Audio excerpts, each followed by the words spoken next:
Barak Yahweh, Barak Yahushai, Bahashon Hakudash. I want to give double honors to our elder apostles and elder bishops of Great Millstone Ruel. Peace and blessings, health and wellness to the house of David the elect. All right, I'm Zahar, Spirit Wind Judah, and today I want to go into a live stream entitled De-Westernizing, all right, De-Westernization and other topics, because in the reality of our restoration, and this we are in the restoration of Israel. I just walked out the store just to hear I said a Judite woman condemning an Edomite woman in front of the store, a major grocery store. I'm just walking out, playing it off like I'm putting my headphones in my phone type thing, unpackaging my headphones, acting like I'm just a bystander, and she's condemning a woman, telling her what happened in the Bible and how the 2/3 of the Jews betrayed the Lord, and the Edomites going into slavery. And I'm like, wow, can't make this up. Talk about synchronicity. All right, so that's just a spirit. We are at a time of restoration. Everywhere you go, all right, and no matter where you turn, all right, the topic is Israel. And the Most High used certain artists, certain entertainers, certain puppets to kick off the topic. No matter their implants, even if they're implants, the topic and what they're saying is still authentic. It's still valid. All right, for the most part at least. All right, but I want to say shalom to you, Akim and you Aqua, who are tapping in to this live stream. All right, hope you brothers and sisters are well in the spirit. You know, but along with restoration comes de-Westernization. So what is de-Westernization? Well, to understand what de-Westernization is, or what de-Westernization is, you have to understand what Westernization is. You can't undo something if you don't understand what was done to you. All right, what you see, well, amongst our people, the mindset that we're in a Western hemisphere, in the Western world, or that mindset, all right, is that of the West. It's like when, in the time of Maccabees, when we became Hellenized. It's the same thing as being Hellenized, just in a modern way, just in the fourth beast, all right, and the extension of the fourth beast as opposed to the third, all right. We have been Westernized, meaning that, um, let me give an example of Westernization, all right. Modernization, all right. Women prioritizing careers over family. Well, this is a form of Westernization, all right. Us wearing suits and ties, that's Westernization, okay. English, the whole world being under the vibration of English. Well, the world is under the vibration of the West, all right. Uh, the main religion is Roman Catholicism. That's a part of being Westernized. Uh, Getting sick and going to the hospitals as opposed to the herbs. Well, that's being Westernized. You see? So we have to de-Westernize ourselves. All right, living the life of debauchery. Well, that's Westernization. All right, individuality over your family, being an individual over the group. All right, putting yourself over the group. That's a form of being Western. All right, all these things are what separate us from our homeland. It's what separates us from our heritage. So if the Most High showed us a hologram, like a screen of us in our homeland, Jerusalem, we'll be in awe because it'll look just like us. We'll be so-called black Jews, but we'll be wearing turbans, and the women be dressed up head to toe. They'll be wear dresses to their foot. All right, we'll be Easternized. All right, we'll be very Eastern, as though we were from as though we grew up in Afghanistan or Kuwait or Iran, and it'd be hard to picture ourselves in that world. All right, but one of the stumbling blocks is because we can't see past those Western eyes. We can't see past that Western wall. All right. Even Israelite groups who claim to, be Israel. Damn, I'm loud as hell. And well, shit, we lions, man. But even those Western groups, those Israelite groups who claim to be Israelites, all right, when you peel that Israelite layer back, they get offended off the ways of the East. All right, they get offended, man.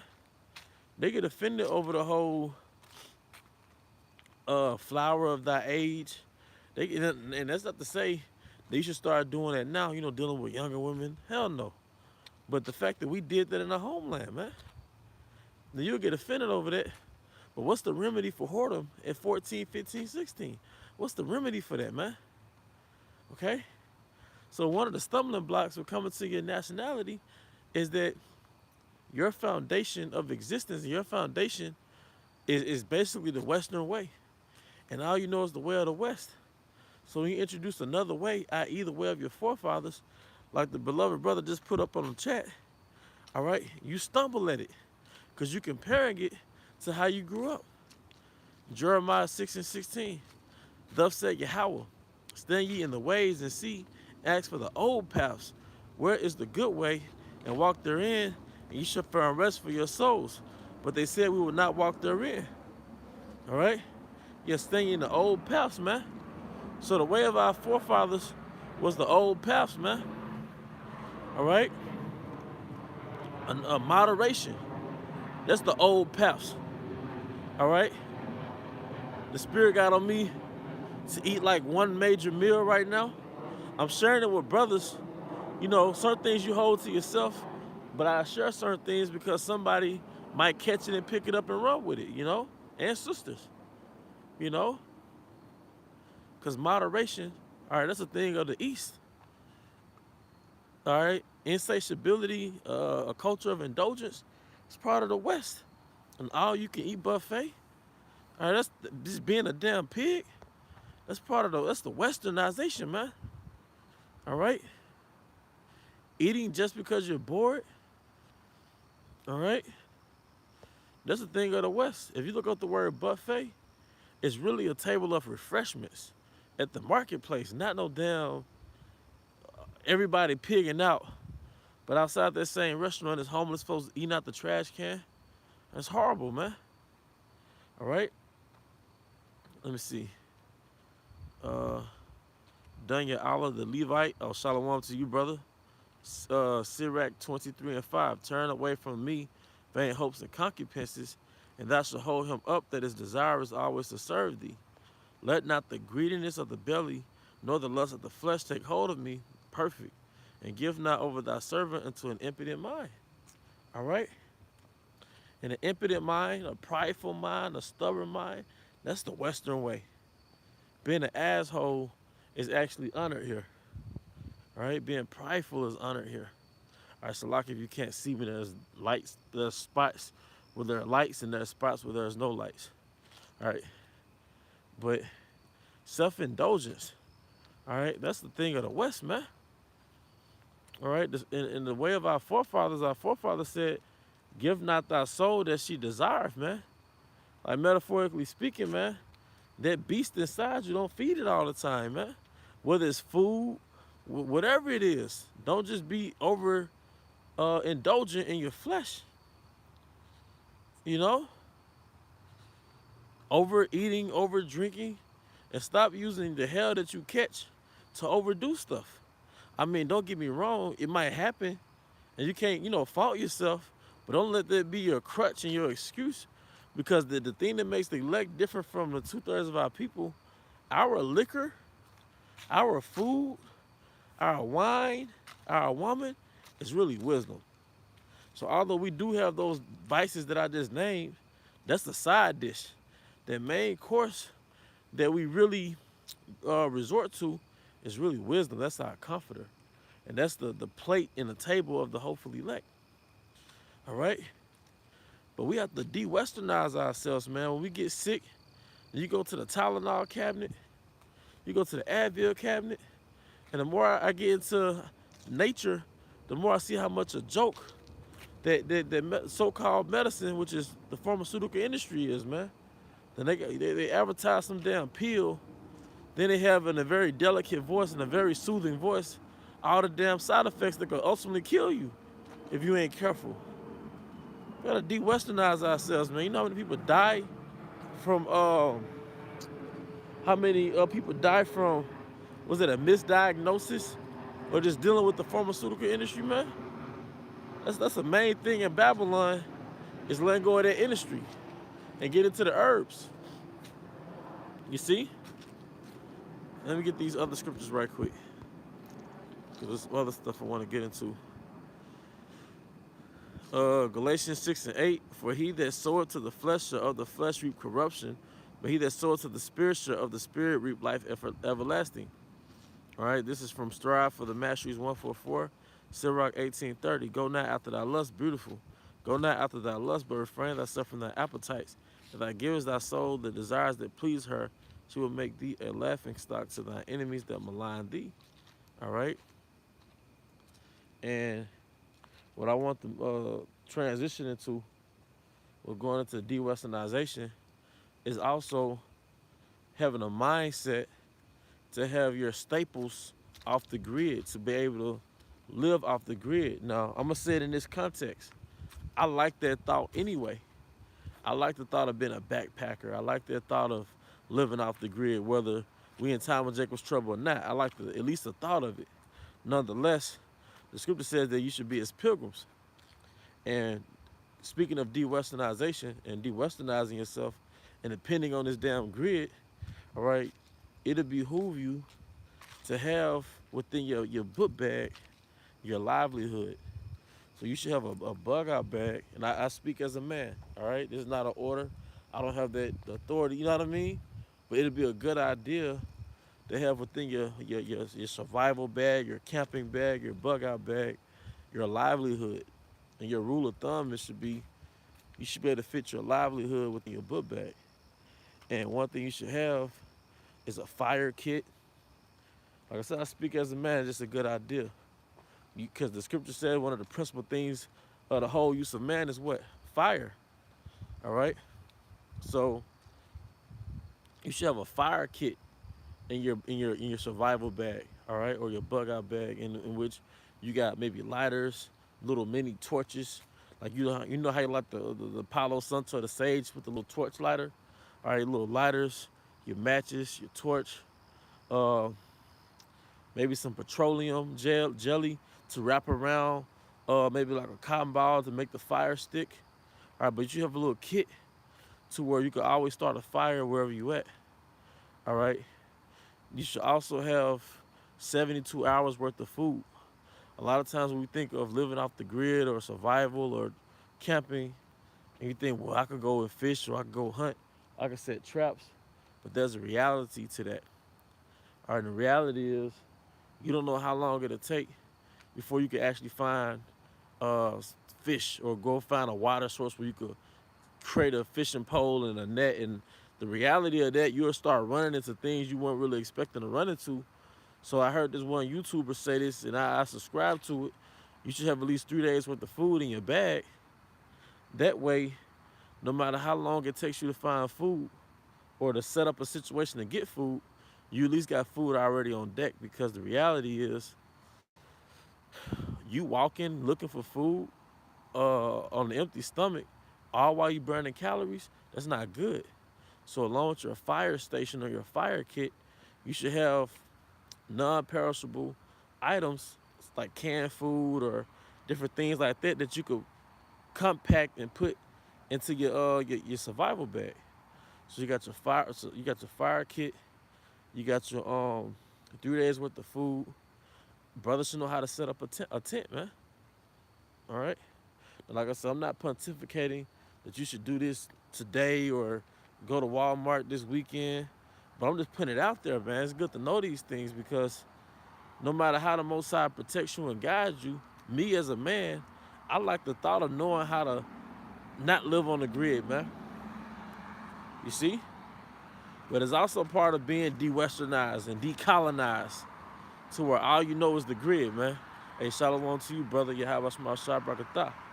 So there's a book called Wildwood Wisdom. And the author, I forget his name, but basically this book was written like in the 1800s when Gad was still roaming the lands of America. And the author observed how Gad survived in America. So one thing he noticed how Gad pretty much survived just off of axe alone. All he needed was an axe. He go into the woods, and he could just take it from there. All right. But Gad had their camping book bag, and Gad had different compartments. He observed Gad, and he observed the pioneers in America. All right.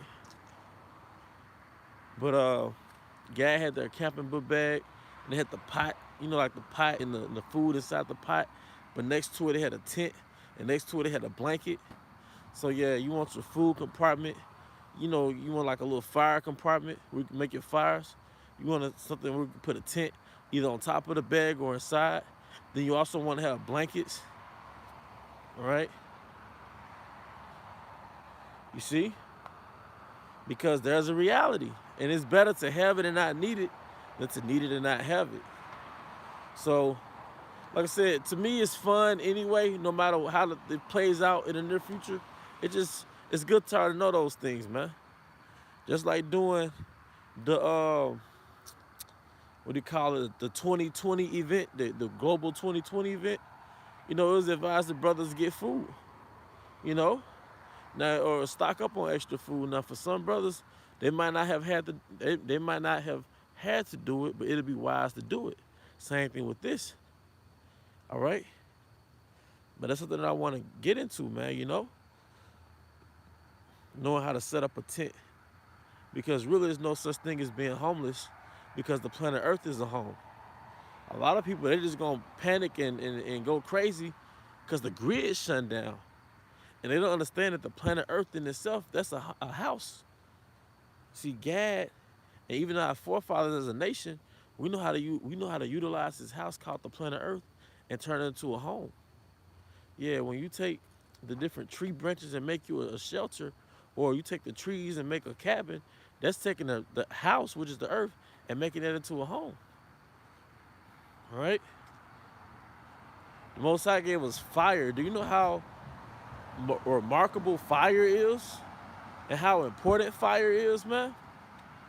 The Most High gave us fire, you see? But it's one of the principal things, because imagine you off the grid and it's cold, man.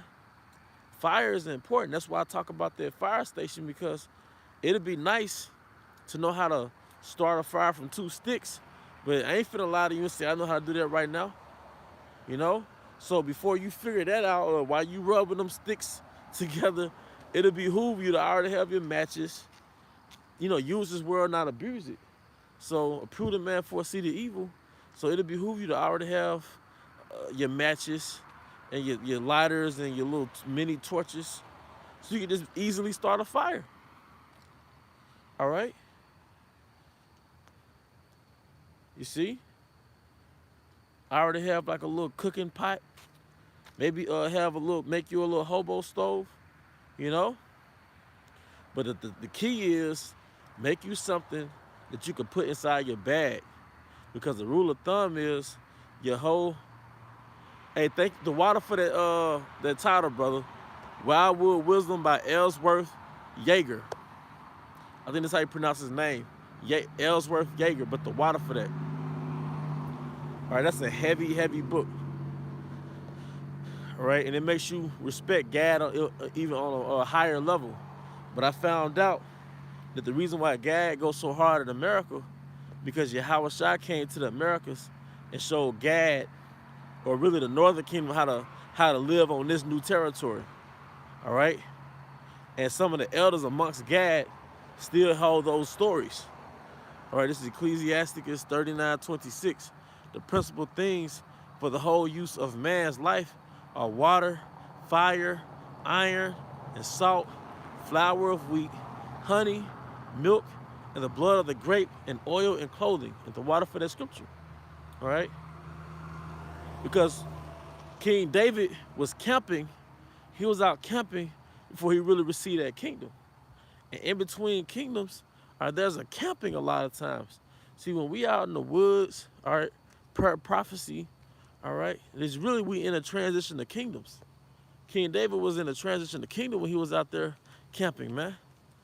All right, or crusading, like King Saul that was out there really crusading, man. All right, so that's part of it. But you have to understand that you can't be so cushioned in America that if there's some ultimatum that you can't pay your bills or go back to work, if you don't take the you know what, then it's like, oh, what do I do? All right. By knowing what's gonna happen ahead of time, you've already won half the battle. So it's not like we don't know what temptation is coming. We know what our temptation is gonna be. It's gonna play out differently for every brother. But if you can have, it's one thing to have food in your cabinet. You know, some brothers and sisters know how to preserve food and all those things. But also, if you have a survival bag, all right, to where you can just up and leave, but just have the comfort in knowing that you have at least 3 days of food in your survival bag. You have your fire kit and you have your tent. All right, you have your blanket. All right, you have a really good sharp knife, not a little cheap knife, but a really good sharp knife, or a good axe. You know, that might cost $30, $40. You know, but those are some key things. Like, I like looking up backpackers, Edomites that be going on these tours where they backpack for so many miles, but at the end of their little walking journey, all right, the end of that walking journey, or they'll set up a tent somewhere, might start a fire. Like, that's cool anyway. I like stuff like that. You know, you got people that's car camping, all right, because like Elder Apostle Gabar said, they know that the grid is through, all right, and it's gonna be all out hell on this grid because people are grid slaves. And it's not so much grid slaves where you subject to payments, but you're a grid slave, you subject to that dependency. So you don't know how to live outside that dependency, that state of being dependent. But the Most High didn't put us on this planet Earth to depend on no fucking grid. All right? We're supposed to know how to utilize the earth and turn his house into a home. Okay? Fishing is very powerful, you know? That's a great source of protein. All right, great source of protein and omega-3s and all the other stuff. You know, but another thing about fish, you can preserve fish. All right, Most High gave us plenty of fish. That's really a Mediterranean staple is fish. All right, but going back to, you know, spiritually and culturally de-Westernizing, but also get to a point where, you know, we know certain basic things on how to move outside the grid. Like I said, set up a tent, start a fire, you know how to navigate, you know how to find a northern star. Yeah, our forefathers in the South, all right, we used to have a song called Follow the Drinking Gourd. And we'll sing that amongst each other, but the drinking gourd was a code word for the Little Dipper. All right, because a drinking gourd is actually like a squash, but it shapes like the Little Dipper. So we'll sing a cold song called Follow the Drinking Gourd. All right, because at the tip of the Little Dipper is a northern star. So basically what we were signaling to each other by way of our song was that follow that northern star. So at nighttime or early in the morning when you decide to run out the plantation, just follow the northern star until you make it out up north. So another thing is having the knowledge that, generally speaking, the sun rises on the east and sets on the west. So if the sun is out, wherever the sun rises, that's the east. All right, so the opposite side is what? The west. And the way you know you've calibrated yourself correctly, because when you look at a compass rose, it's north, south, west, and east. West and east always spells the word we, W-E. So if you look and you see the sun is on the east, the opposite side is the west, but you have to turn and calibrate yourself to where the west spells we. Now you know that the north is facing, let me switch the camera, that way, and the south is the opposite. So there's two things I can name off the bat. It's the northern star, which is the tip of the Little Dipper, And also, you correct me if I'm wrong, but I believe it's a tip of the Little Dipper. And the east is where the sun rises, generally speaking. All right, so those are two things you can use to navigate. Look for landmarks. You know, those are important things, man. All right, off the grid. How do you think Jake did his traveling during the dark ages, man? The constellations was the GPS. You watch the movie Amistad, and Jake took over the ship. They was looking at the constellations for their navigation. All right, that is a common maritime technology. All right, so I mean that's pretty much the point. You know, having some knowledge of moving off the grid. I think it's essential to invest in some steel toe boots, some hiking boots, waterproof boots. I think that's another good one. Some wool socks. You know, but I got a low battery, brothers. I do hope you brothers and sisters were edified. It tells you in the scriptures that we're going to no more stay on him that smote us, but stay on Yahweh Bashma Shai. And I believe once we get out the grid, we're going to see miracles, man. But with that, I hope you brothers and sisters were edified. To the next time, Shalom.